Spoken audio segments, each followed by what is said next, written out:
I am Brad Keelor. He is Ripon Malo. Coming up next on Director's Cut, you're going to find out all the secrets of him winning the inaugural DIGGS Hackathon in 2026.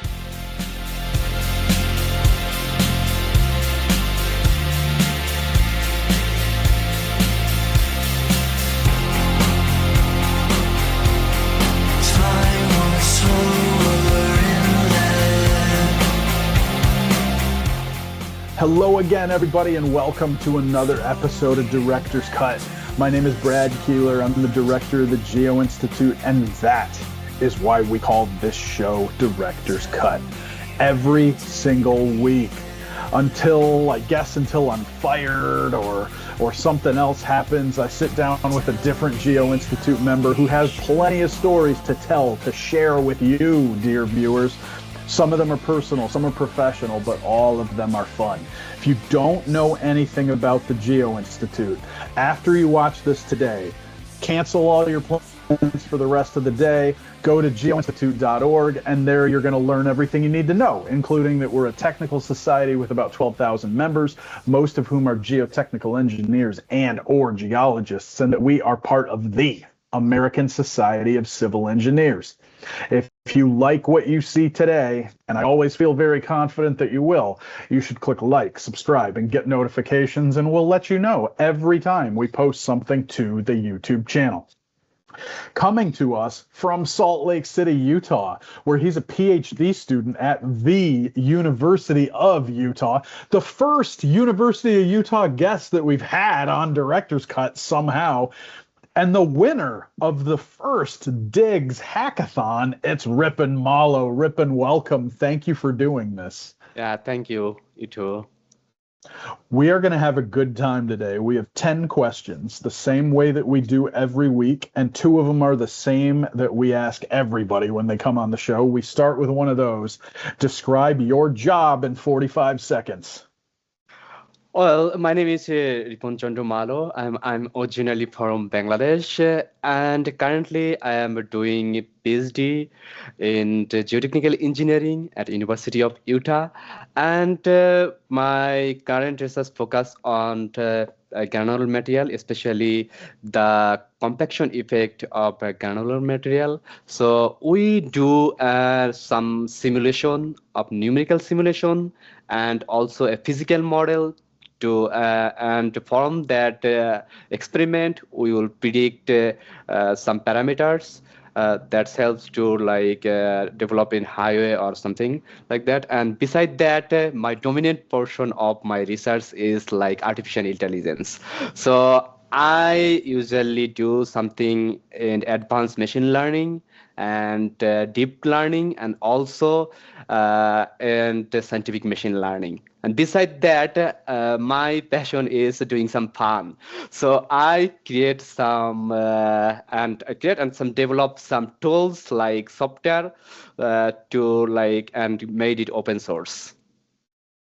That's cool. So we're going to get into the research a little bit later as we go through the interview. Yeah. First, I have to ask you, though, as a follow-up to that, I mean, how long have you been coding, whether it was developing software or just doing basic programming or whatever?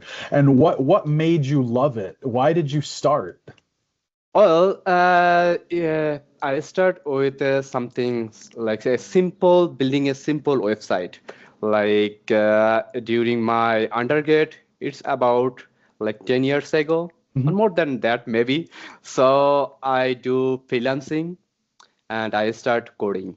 And I feel something is creating something new and some innovative. It's will kick me. I am satisfied with creating some new things. So I learned from basic HTML to Python language, and I am fascinating day by day. And in the current era, the AI helps a lot, because it made us to simplify, to implement our ideas and more easily. Okay. So yeah. That's perfect. That's a good answer and some good history there for everybody. The first fun question that we're going to get to, every time I restart my computer, all this stuff opens up. A lot of it I don't want it to open, but I'm too lazy to go in and change the settings and make it not start up at startup. And then there are other applications I use every day that for whatever reason I don't have them set to start up automatically. Outlook. Outlook is the most basic thing ever. I don't have my email automatically open when I start the computer. Doesn't make any sense. Ripon, what applications auto start every time you boot up your computer? Or honestly, I do not turn off my computer. This is the first thing Same because here. because I do lots of work in my lab, also in my home. I try to like keep busy in my computer. So my the machine learning is it's a long training loop. So it took lots of time, and also I do lots of coding and heavy coding, you can say. So I'm doing all this continuous, but if I shut down it twice a month. So yeah, That's pretty good. yeah. But when it's start again, so the first program is my own software that is named Project Man. So if you interest, then I can explain it later. But it helps to like pop up to my daily work or what I left in my Okay. computer. Yeah, it is a memory type, so it's helped me a lot. And also I did some note and everything what my schedule, and it's type of like some helping software. I do like that though. I basically restart the computer when the fan is on and I've used up all the memory and I just need a fresh start. Like when you go into Task Manager and the RAM allocation is at like 96% or whatever, then it's time to restart. Yeah. The third question is always the research question. You gave us a good overlook of your research in the first question. Now we can talk a little bit more about it in depth. Granular materials, machine learning, and AI. I think, can you walk everybody through what you're working on right now? So right now we are trying to like compaction is the experiment the compaction effect of the granular material. So it's a type of how this like the granular material compact with a like effect of the vibrator. So we will like do something for physical modeling of this, like make a physical model to simulate the same thing in the field happening, and the real application. Also, we do so DM model, the discrete element model, that's help us to understand the in-depth knowledge. Also, we after completing these two phases, we will something predict some parameters from that or with our experimented data. And beside that, I'm currently working on some machine learning project. I will submit recently of our research. It is a top research working with a Japanese dataset that is SPT and BS correlation. And I found something is great, so I will propose something innovative idea on this paper. Also, in upcoming Geo-Congress or ASCE conference, so I have I submitted two paper that is also accepted. So I will present to innovative idea on this conference, and yeah. Beside that, I develop software. That was Yeah. really good. You gave everybody a preview of when they can look at your research too. I like that. Something coming. Yeah. I want to ask you a little bit about the modeling because I mean, I think to some people it's a programming issue. To some people it's just a big math problem. And then you have other people where there's something specific in their mind, whether it's the way grains of sand behave on a beach or something like that. There's a real world thing that they're really interested in solving for. For you, what is it? What's the piece of it that makes you the most interested and keeps you going? Most interesting thing is I always like innovation. So like it will be an innovative idea to simulate the same situation and more envisage the compaction on our granular material. When you know the like is the compaction of the highway, also Mhm. use the compactor or vibrator compactor. So we want to minimize the cost and the actual like optimum compaction effect on this material to maximize the densification. So that is the brief summary, and maybe we would propose a better solution. I think the existing on. That's awesome. So we'll Yeah. talk a little bit more about AI a little bit later and a Okay. little more about how your research played into your solution in the Okay. DIGGS hackathon that we Okay. mentioned up at the top of the interview. Now, I wanted to ask this question. When I was a student, I feel like I worried about really different stuff than I did when I finished school. And you went out and worked for a long time and then came back to school. I went straight through. And so I think I was always worried about assignments. I was always worried about homework. And then when I was done with grad school, I realized I don't have that anymore. Like it's not, and it was really a big burden, I think, that was lifted off of me.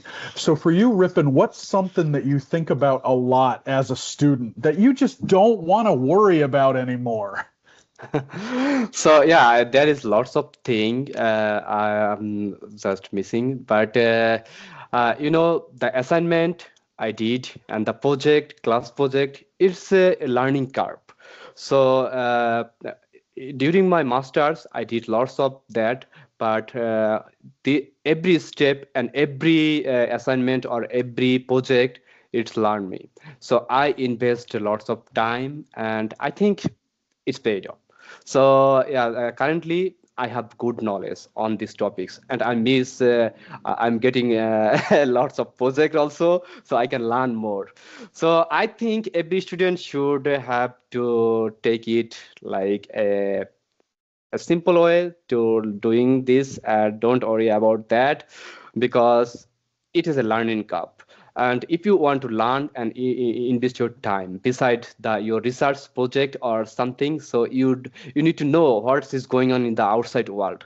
So you can implement something like outside of your work and doing some funny things. So that helps to get knowledge.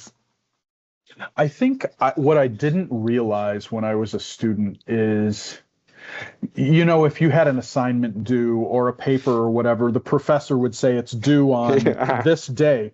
I don't think I ever thought to myself, they just made that up. Like there's no reason for it to be due that day except that they said it. And once I got out and started working, I realized that, Yeah. oh, sometimes there's a reason why things are due on a certain day, but most of the time it's just because somebody picked a day and decided that's when, and that made me a lot more relaxed Yeah, yeah. about everything. So, but you sound like you've got it down and you have a good balance, which is good. Yeah.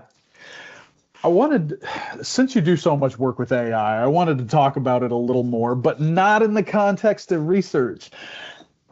I Okay. mentioned we're planning vacation. I've used AI to help plan out our daily routes so we can get to all the things we want to go to in an efficient way.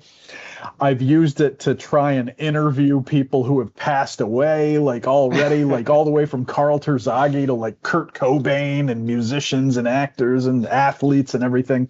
Ripon, what's the most ridiculous thing that you use AI for and why do you do it? Well, I actually ask a lot of awkward questions. My personal question to AI, like I am in a situation, so I need solution. For example, my wife got angry to me, like we have a fight. So not like it is like verbal fight. So I try to find a strategy, a solution, and I explained everything to AI or said like happened, and he tried to get a strategy and apply to calm down her and cool her, but it is mixed results. Sometimes it works, sometimes That's it's what I not. was going to ask. Yeah. So, do you feel like it worked? Does she feel like it worked? Those are probably two really different questions. No, I don't want to expose omens. Like sometimes it works, but sometimes it's not. Do you find yourself, I mean, as it gets more prominent, right? Do you find yourself relying more on it, or are there a lot of tasks that you don't like using AI for, that you just can't see yourself using it for? I mean, you mentioned that it's probably a good help in programming. Like, even if it's just like a debugger, right? It can be good for that kind of thing. Are there any tasks you don't use it for on purpose that you avoid using AI for? Yeah, most of my class assignment, so I do not prefer AI, but I get idea what will be problem solved, but I try to solve Yes. myself because I want to learn from this assignment and for this project. Because if I use everything in AI, there will be no learning curve. So Yep. in the future, I'll be in trouble. That's why I do not want to use AI. But in coding and everything in the idea to the real implementation, the AI helps a lot because people do not realize what's the effect of AI. So in the ChatGPT or like Codex or Claude, they they are using their AI to debugging the code. Yep. So yeah, every company is using the AI. So AI helps to learn more about the code and the idea and debugging things. So it's helpful, but I think we should not cheat with the assignment, you know. I think for me, a lot of the mistakes that I would make when I was coding when I was younger, I don't want to say it's because you're tired, but Yeah. coding is hard. Like, you're looking Yeah. at line after line for a long time. AI doesn't get tired. Like, it really is just that simple. Like, you're always getting a fresh look at what you were doing instead of, somebody who's had 18,000 lines in front of them for days. So, yeah, that's good. Well, What a good outlook. Yeah. I have explanation. So for that, so I developed recently a tool that is helps to store everything, like the memory. So give you the memory. Also, the AI give you the memory. The memory is works something like a daily journal. So you do not read it, and AI also do not read the whole code to fix the Hmm. bugs. Also, the memory, he will read the memory, and then they try the another method of fixing the bugs also. And it helps like researcher and also the coder, and also obviously the pipe coder. It must need it because they need to want to understand what's going on in the code and what's going Yeah. on everything. Yeah, so we do not need to find line by line, but it was I feel it was too difficult to write code. It's time consuming, but in the recent era, it's we can do anything within a short time And I itself. think this sounds weird to a lot of people who don't do a lot of coding, I think, but you get attached to your code. Like, Yeah. people have certain ways they like to do things, and you've probably experienced this. Somebody will look at yours and say, "Why did you write it this way? It's so much easier if you just do this." Yeah. But you don't like that solution. AI is not biased, or at least it's less biased than a Yeah. human being would be. So that's good too. So we have to ask also, everybody who comes on Director's Cut, we want to know how you got your start with ASCE and GI. So Ripon, how did you first get involved with ASCE and the Geo-Institute? Okay, I first involved during my masters back to my country, my previous university. So it's a great university in our country and highly prestigious university, and lots of professional are came to seminar conference and doing. And my previous professor also suggested me to like get involved in this institute. So I was a student member of ASCE, but from then I follow you. Yes, I am a Oh, good, yeah. I am a great fan of you. So you can say, yeah, I follow the directed code. I feel like the sharing the story and the funny thing, and you, I like you, especially a funny guy. Yeah, I mean, I think that's thank you for saying that. But I think when we started doing a lot of this stuff, one of the reasons that we wanted to do it is because we knew there were people all over the world who, no matter what, they would never have the opportunity to go to Geo-Congress. They would yeah, never have the opportunity, maybe even to buy one of the ASCE publications or something like that. That this was a way to be able to reach a lot of new people who were yeah, in the field, and that this would be a great way for them to interact. Oh, that's fantastic. And yeah, now here you are, a guest on yeah. Director's Cut. It has come full circle. That's Yeah, circle. Yeah, amazing. yeah. I That's it, the love that. actual circle. Because in our country, we can come to some conference and attend. There's lots of restriction, but we get lots of information from your channel, also the newsletter. So yeah. Fantastic. Oh, we love that. Thank you. Next question is one that I feel like I've asked it a lot, right? Okay. And Okay. it goes into almost every student interview because students are the expert on this topic. Yeah. Ripon, what's your favorite cheap food? Okay. Okay, go back to my country. My favorite food was street food. It's called jhalmuri. So it's a mix of like puffed rice and also vegetable like cucumber, tomatoes, and chilies. So and it tastes delicious, but it's too spicy. I think people can't like eat or. But the interesting thing is it's cheaper. So if I convert to it like US dollar, so it's only 10 cents. So yeah, Amazing. yeah, but it's So delicious. I think one thing, now we have at least food trucks and stuff in the US, but street food is kind of a new thing here, with a few Okay. exceptions. I mean, can you talk for you growing up in Bangladesh? Okay. I'm imagining street and in Dhaka, right? So it's everywhere because it's a huge city. Yeah. Street food had to be pretty important, right? Like, when do you remember, like, did you get it on the way to school, on the way to work, like when you were out late at night? When are the best times to get street food in Bangladesh? Street food you can get all day. That's Yeah, the best yeah. answer.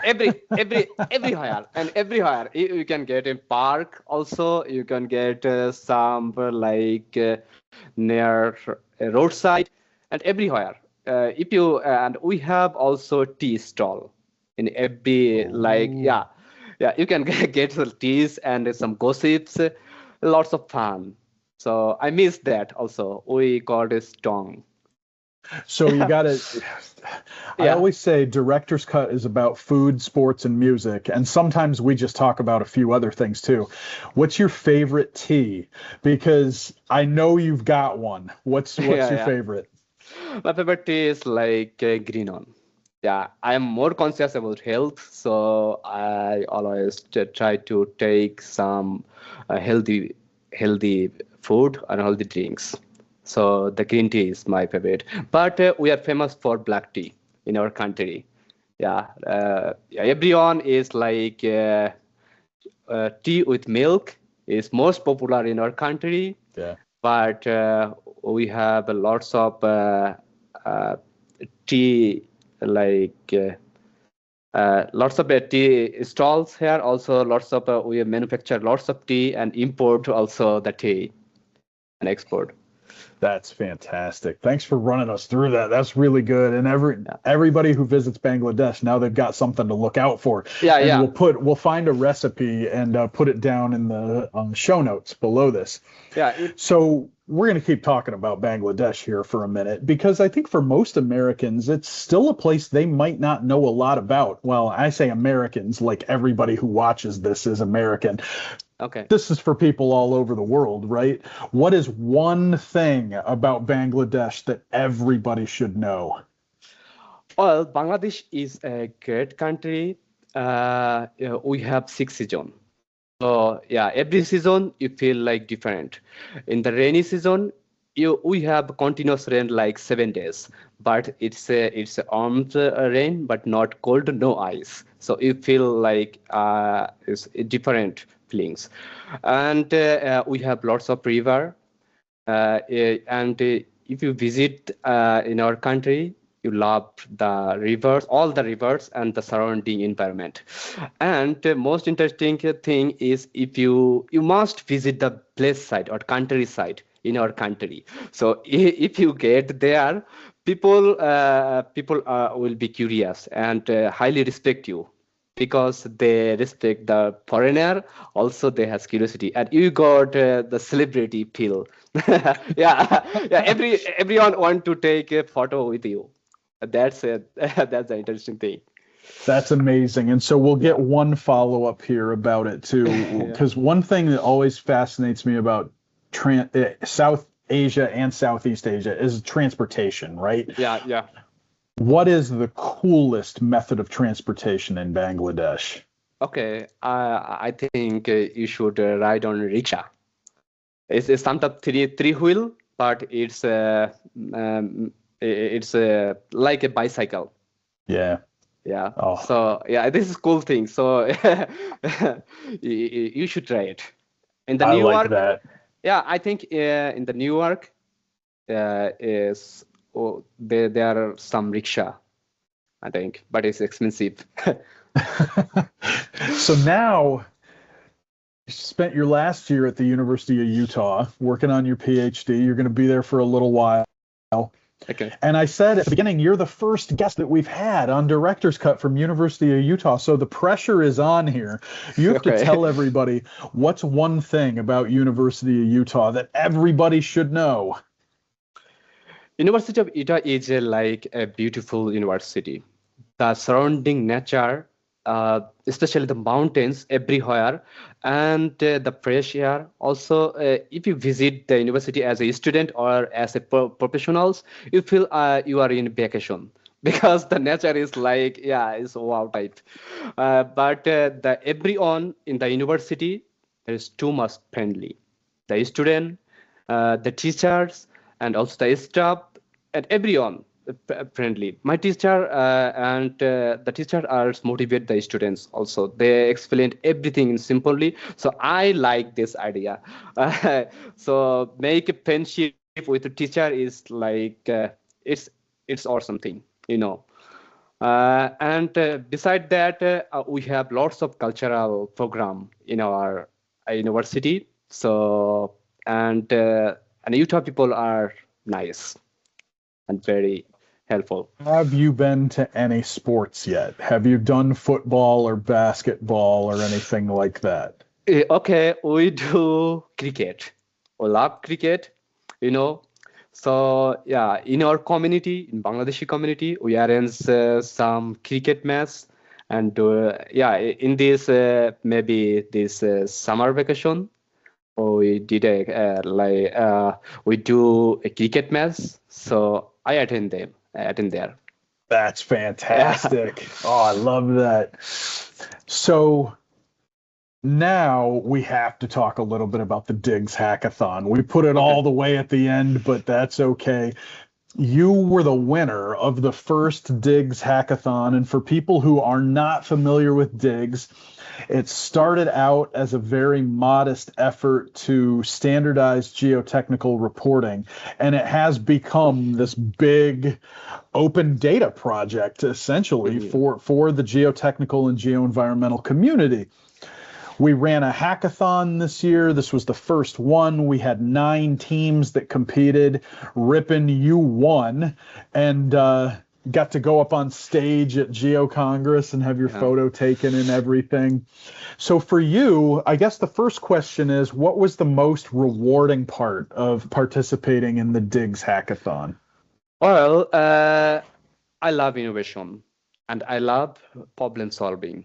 So yeah, but when I joined the DIGGS Hackathon, I researched on the DIGGS and their file system and try to find the gap and what is missing in current state. So I found something like DIGGS is a high quality data. They have high quality data, but one thing is missing. We cannot view it easily. So and we cannot read it easily.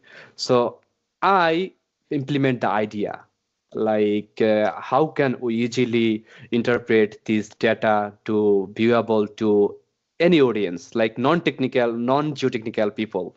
So and I developed the idea, and the DIGGS community and Geo-Institute community accept my idea. The acceptance is my proud thing. So yeah, yeah, I can implement it, and that is the most proud thing for me, that my idea is accepted. So now walk us through what your solution was, because for those people who aren't familiar with the hackathon, the DIGGS community came up with 3, I believe, real world problems that we needed to solve within DIGGS and put them out there, and you guys, the teams, came up with solutions. So can you tell us a little bit about what your project was? Okay, so DIGGS also has a XML file that is not like a readable file to user. So people who are familiar with the code or development, they can read easily. So, but in general, people or the people who are don't familiar with the code, it is too much complex to interpret or read the data. So I I solve almost all of the themes. So in my program, I put everything like Excel sheet, so you can read the data, also put some information and get some in real time view of the data. Suppose or for example, if you want to see a borehole on this data, but it's XML, but you want to read, but you can you can get a clear idea. But if you want just select the borehole, and you got all the information in plain text. So this is the like app. So it helps. And after that, we'll take a visualization. You get a real-time borehole, also the CPT borehole, also some plot. And I implement the AI also on the trained data. So you ask AI, so what get something like you need to information about the site. So you can ask AI what is the average height or the clay layer in the borehole. So AI will answer it. And most importantly, the current DIGGS viewer is implemented is a single HTML file. So you can easily open any DIGGS file by it like a PDF viewer. So yeah, so it is it helps to visualize and also read everything in a data set you need about the get to informed about the site. So yeah, that is the my concept. Fantastic. You deserved the victory. That was a great solution. We had a lot of great competitors this year, which is amazing since it was the first time we had run this. For our viewers, if you want to learn more about DIGGS, and why would you not, you should head over to diggsml.org, or you can click through the links on geoinstitute.org. See the latest data visualization work that we've done with our friends at GeoCeta. download the code from GitHub if you want to be part of it. Come to our monthly user group meetings on the first Friday of the month. There's a form on the website if you want to get involved with DIGGS. Just fill it out, click submit. We'll reply back to you. It really is that easy. We would love to have you be part of the DIGGS community. And please look for more information on the second DIGGS Hackathon coming this fall. Whew. Ripon, you made it through all 10 questions. You did a great job. We learned a lot about you, and congratulations again on winning the hackathon. For our viewers, if you liked what you saw, and you probably did because you're here at the end, again, click like, subscribe, and get notifications, and we'll let you know every time we post something to the YouTube channel. Ripon, thanks so much. I hope this was fun. Yeah, thank you. Thank you so much. I always tell people I get nervous. They're going to say it wasn't a good time. Yeah. But you've been a long-time viewer, so. And again, for our viewers, one last time, we'll have one more episode of Director's Cut before our summer break. You can check that out next Wednesday, and then over the summer, we're going to do something else that you can look forward to. So we will be back next week with another brand new episode of Director's Cut.